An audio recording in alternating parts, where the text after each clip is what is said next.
Follow along, Catholic Pilgrims, as we follow French doctor of the Church, St. Francis de Sales, through his book, Introduction to the Devout Life.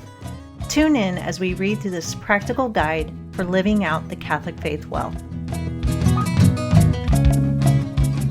Hello, Catholic Pilgrims. We are narrowing down our days for sure. There are hardly any pages left here at the back of the book, and it's looking pretty skimpy.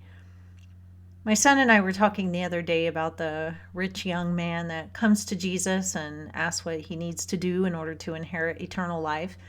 And Jesus ends up telling him to sell his stuff, give the money to the poor, and follow him. And sadly, the young guy can't do it and walks away sad.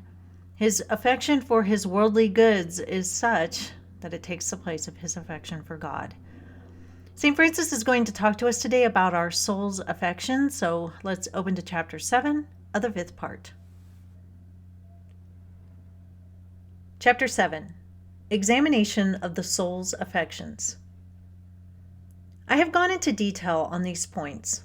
On them depends our knowledge of our spiritual progress, for as to the examination of sins, that applies rather to the confessions of those who do not seek to advance.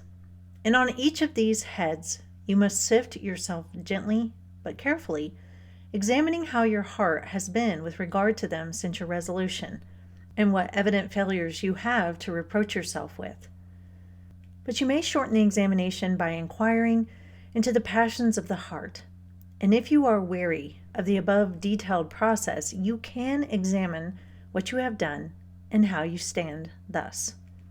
In your love towards God, your neighbor, and yourself.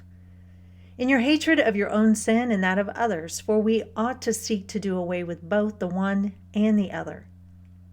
In your desire of worldly goods, pleasures, and honors. In your fear of the dangers of sin and of the loss of this world's goods. Men fear the one too much, and the other all too little. In your hope, which has perhaps been centered overmuch on the world and the flesh, and too little on God and the things of eternity. In sadness, whether it is inordinate. In joy, whether it was excessive or vain and empty trifles.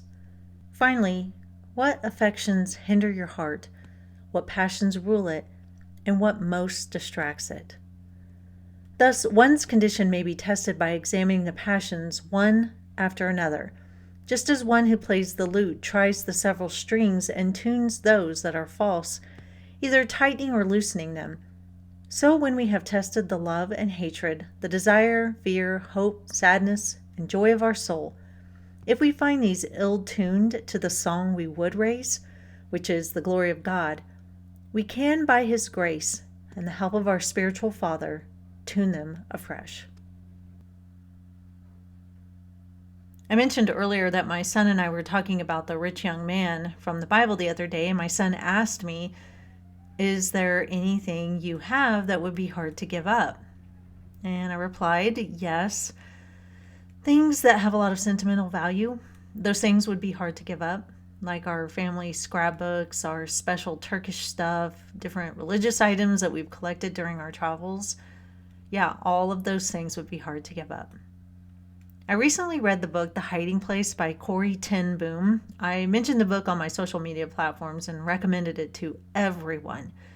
It's a true story about a Dutch family that hides Jews during World War II. The family eventually gets caught, arrested, and 2 of the sisters are sent to a concentration camp in Germany. But even before the war starts, Corrie explains how her parents were constantly giving to those in need. And what was most impressive is that they were not wealthy by any means. Yet whatever they had, they shared. And once the war started and they began to hide Jews, they found a way to feed many more mouths and shelter many people. Once Corrie and her sister were imprisoned in the concentration camp, they continued to find ways to share and give. And one of their most precious items that miraculously is never detected by the guards is a Bible. Even this they share by holding Bible studies with other prisoners. And it sustains the women and gives them hope. Corey and her sister even rip out pages of the Bible to pass on to other women so that they can have something to hold on to. And it's just crazy to me how when we are stripped of nearly everything, that is when we become most generous.